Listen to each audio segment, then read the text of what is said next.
Il avait encore de l'espoir. Les secours étaient en route. Puis la nouvelle tombe.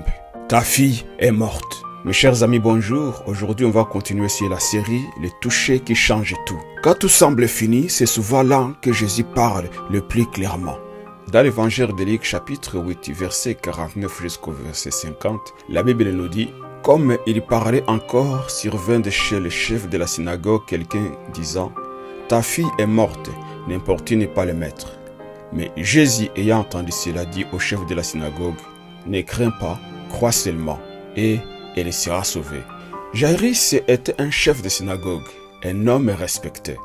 Mais ces jours-là, son titre ne le protège pas. Sa fille est mourante. Alors, il fait ce que la foi véritable fait toujours. Il tombe aux pieds de Jésus. Peu importe le regard des autres, peu importe sa position, l'amour du Père le pousse à croire.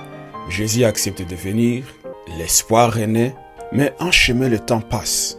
Et pendant que Jésus s'arrête pour une autre femme, la nouvelle arrive. Ta fille est morte, pourquoi importuner encore le maître? Ces mots sont terribles. Ils disent, c'est fini, il est trop tard, il n'y a plus rien à espérer. Mais Jésus intervient immédiatement. Il se tourne vers Jairus et dit, n'aie pas peur, crois seulement. Comme s'il disait, ne laisse pas la peur voler ta foi. Ne t'arrête pas à ce que tu entends. Continue de me faire confiance. Jésus entre dans la maison. Il y a du bruit, de peur, du désespoir. Mais Jésus déclare, l'enfant n'est pas morte, elle dort. On se moque de lui, on rit. Mais Jésus chasse le tumulte. Parce que la foi a besoin de silence pour entendre la voix de Dieu. Il prend la main de l'enfant et dit, Talitha Koumi, petite fille, lève-toi. Et aussitôt, la vie revient. Ce que les hommes avaient déclaré terminé, Jésus l'a relevé.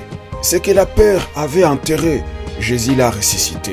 Jairus a dû croire quand tout semble perdu. Peut-être que toi aussi, tu es entre la promesse et le miracle, entre l'espoir et la peur. Alors, écoute encore ces paroles de Jésus. N'aie pas peur, crois seulement. Parce que quand Jésus est présent, même ce qui semble mort peut encore s'élever. Père Céleste, je te présente ceux qui sont face à une situation qui semble sans issue. Quand la peur envahit le cœur et que l'espoir s'éteint. Rappelle-leur ta parole. Donne-leur la grâce de croire encore, de ne pas abandonner la foi et d'espérer au-delà de ce qu'ils voient. Au nom de Jésus, Amen. Que Dieu te bénisse mon cher ami. N'oublie pas de t'abonner, de partager, de commenter et à la prochaine vidéo.